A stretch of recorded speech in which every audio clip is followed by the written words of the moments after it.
आज हम स्टडी करेंगे dehydrohalogenation of vicinal dihalides. Vicinal dihalide की डीहाइड्रो हेलोजिनेशन होती है जब, तो हमारे पास क्या प्रोडक्ट आती है, इस पे हम बात करेंगे।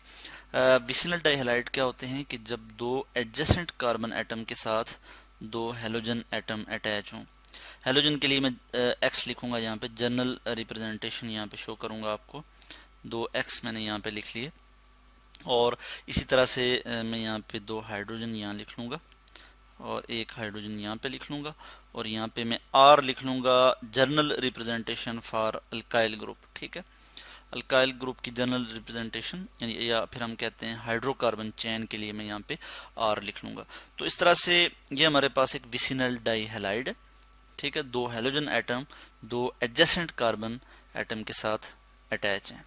ठीक है, और इसमें क्या होता है, किस तरह से डिहाइड्रो हेलोजिनेशन होती है, तो इसके लिए हम यूज करते हैं स्ट्रांग बेस।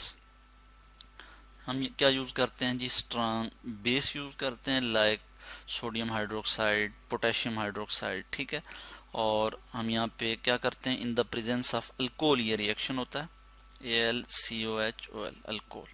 ठीक है, अल्कोहल की मौजूदगी में ये रिएक्शन होता है, और यहाँ पे क्या होता है कि हमारे पास एलिमिनेशन होती है और एलिमिनेटेड प्रोडक्ट आती है। किस तरह से कि एक कार्बन से एक हाइड्रोजन एलिमिनेट होता है और दूसरे कार्बन से एक हेलोजन का एटम रिमूव होता है। तो मैं यहाँ पे आपको प्रोडक्ट शो कर लेता हूँ। फर्स्ट किया, यहाँ पे मैं जनरल रिप्रेजेंटेशन के लिए लिख रहा हूँ कि दो कार्बन हैं, तो दोनों में से क्या होगा जी, दो हाइड्रोजन रिमूव हों।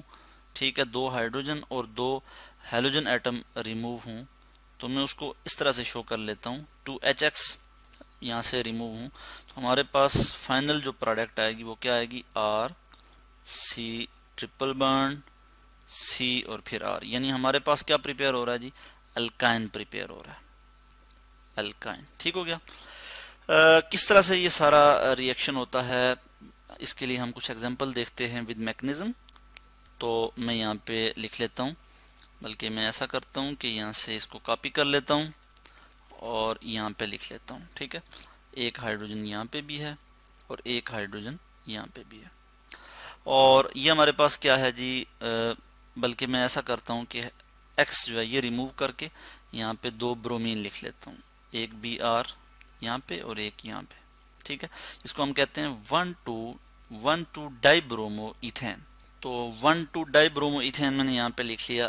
तो किस तरह से इसकी डिहाइड्रो हेलोजिनेशन होगी, उसके लिए हमें पता है कि हम स्ट्रांग बेस यूज कर रहे हैं, यानी पोटेशियम हाइड्रोक्साइड। फर्स्ट किया मैं यहाँ पे बेस जो है वो पोटेशियम हाइड्रोक्साइड यूज करता हूँ, यहाँ पे मैं लिख भी लेता हूँ KOH फर्ज किया हमने यूज किया। तो यहाँ पे क्या होगा, जो OH है हाइड्रोक्साइड, ठीक है, चूंकि K पे पॉजिटिव चार्ज है और OH पे नेगेटिव चार्ज है। ठीक है, तो हाइड्रोक्साइड आयन जो है वो एज अ न्यूक्लियोफाइल के तौर पे एक्ट करेगा। क्या करेगा जी, एज अ न्यूक्लियोफाइल के तौर पे एक्ट करेगा, और ये जो है क्या करेगा, यहाँ से एक प्रोटॉन एब्स्ट्रैक्ट करेगा। इस कार्बन के पास ये वाला जो हाइड्रोजन है, इससे एक प्रोटॉन एब्स्ट्रैक्ट करेगा। ठीक हो गया, और यहाँ पे क्या हो जाएगा, यहाँ से ये वाले जो इलेक्ट्रॉन है, ये हाइड्रोजन जो है ये वाला इलेक्ट्रॉन रिलीज कर देगा इधर। ठीक है, और यहाँ से ब्रोमीन जो है एज अ लिविंग ग्रुप के तौर पे निकल जाएगा। ठीक है, तो नेक्स्ट स्टेप में मैं आपको यहाँ पे दिखा देता हूँ कि हमारे पास क्या प्रोडक्ट आ जाएगा जी। ठीक है, और ये सारा मैंने आपको बताया कि ये रिएक्शन अल्कोहल की मौजूदगी में होगा, और साथ हम इसको हीट भी करते हैं। और इस केस में हम कितना हीट करते हैं जी, मैं यहाँ पे आपको शो कर लेता हूँ कि 80 डिग्री सेंटीग्रेड तक हीट करते हैं। 80 डिग्री सेंटीग्रेड तक जब हम इसको हीट करते हैं अल्कोहल की मौजूदगी में, तो यहाँ से क्या होगा कि ये हाइड्रोक्साइड आयन जो है यहाँ पे क्या करेगा, ये यहाँ से प्रोटॉन एब्स्ट्रैक्ट करेगा, और जब ये प्रोटॉन एब्स्ट्रैक्ट करेगा तो क्या बन जाएगा, यहाँ पे मैं यहाँ लिख लेता हूँ कार्बन कार्बन डबल बॉन्ड। ठीक हो गया, और यहाँ पे CH2, यहाँ पे Br, ये वाला Br उसी तरह रहेगा, और यहाँ पे क्या होगा, एक हाइड्रोजन यहाँ पे रहेगा। ठीक हो गया, और ये क्या बन जाएगा, यहाँ पे जब Br निकल जाएगा यहाँ पे, तो मैं यहाँ लिख लेता हूँ Br नेगेटिव। चूंकि हाइड्रोक्साइड आयन है तो इसके साथ पोटेशियम भी था, तो यहाँ पे मैं KBr लिख लूँगा। पोटेशियम पे चूंकि पॉजिटिव चार्ज है और ब्रोमाइड पे नेगेटिव चार्ज, तो ये आपस में बॉन्ड बना लेंगे। KBr प्लस, और हाइड्रोक्साइड आयन जब प्रोटॉन एब्स्ट्रैक्ट करेगा तो यहाँ पे वाटर भी बन जाएगा, H2O, वाटर भी यहाँ पे बन गया। और ये हमारे पास प्रोडक्ट क्या आ गई, इसको हम कहते हैं जी, ये वाला जो पार्ट है CH2CH, ये डबल बॉन्ड, इसको हम कहते हैं विनाइल, ठीक है। और ब्रोमीन है तो हम कहेंगे विनाइल ब्रोमाइड। मैं यहाँ लिख लेता हूँ विनाइल ब्रोमाइड, कॉमनली हम इसको कहते हैं। और इसका जो आईयूपैक नेम है वो क्या है, वो है जी bromoethene, bromoethene. Further हम देखेंगे कि जब हम विनाइल ब्रोमाइड को, इसको फर्दर जो है हम रिएक्ट करवाएंगे जी किसी बेस के साथ, और पोटेशियम हाइड्रोक्साइड के साथ ही अगर हम इसको रिएक्ट करवाएं, और क्या होगा, पोटेशियम हाइड्रोक्साइड इस केस में क्या करेगा कि एज अ न्यूक्लियोफाइल के तौर पे एक्ट करेगा। बल्कि इस चीज़ को भी मैं यहाँ पे इसी तरह से शो कर लेता हूँ कि यहाँ पे, बल्कि इसको मैं यहाँ पे शो कर लेता हूँ इधर, और यहाँ पे एक हाइड्रोजन जो है वो इस तरह से मैं लिख लूँगा, एक हाइड्रोजन यहाँ पे है। तो पोटेशियम हाइड्रोक्साइड के साथ जब हम ट्रीट करेंगे तो पोटेशियम हाइड्रोक्साइड क्या करेगा जी, एज अ न्यूक्लियोफाइल के तौर पे एक्ट करेगा। तो मैं यहाँ पे इसको इस तरह से लिख लूँगा, और क्या हो जाएगा जी यहाँ पे कि ये जब एज अ न्यूक्लियोफाइल के तौर पे एक्ट करेगा, यहाँ से प्रोटॉन एब्स्ट्रैक्ट करेगा, ये वाले इलेक्ट्रॉन इधर आ जाएंगे, ठीक है, यहाँ पे रिलीज कर देगा, ये हाइड्रोजन अपना इलेक्ट्रॉन भी दे देगा, ठीक है, यहाँ पे ट्रिपल बॉन्ड आ जाएगा, और ये वाला जो ब्रोमाइड है ये यहाँ से निकल जाएगा।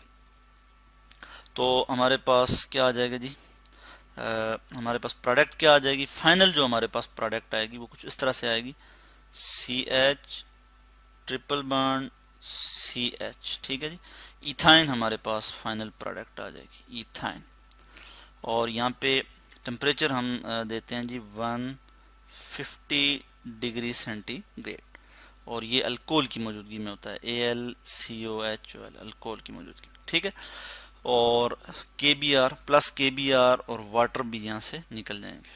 तो इस तरह से मैं यहाँ पे ये भी लिख लेता हूँ कि ये भी हमारे पास, इसके बाद हमारे पास ये प्रोडक्ट आ जाएगी। यानी कि हमने देखा कि दो एडजेसेंट कार्बन जो हैं उनसे एक हाइड्रोजन और एक ब्रोमीन का आइटम जो है वो यहाँ से निकल रहा है, इसीलिए हम इसको कहते हैं dehydro halogenation of vicinal die halide, ठीक है। कि विसिनल डाई हैलाइड यानी 1,2 डाइब्रोमो इथेन जो है, इसकी जब हमने डिहाइड्रो हैलोजिनेशन की तो हमारे पास पहले क्या प्रोडक्ट आई जी, vinyl bromide plus potassium bromide KBr, ठीक है, और प्लस जो है वाटर हमारे पास यहाँ पे आ गया। फिर हमने जब विनाइल ब्रोमाइड या फिर ब्रोमो इथीन की क्या किया जी, डिहाइड्रो हैलोजिनेशन की, फर्दर इसको रिएक्ट करवाया पोटेशियम हाइड्रोक्साइड बेस के साथ, तो हमारे पास ethyne plus KBr plus water जो है वो हमारे पास आ गया, ठीक है।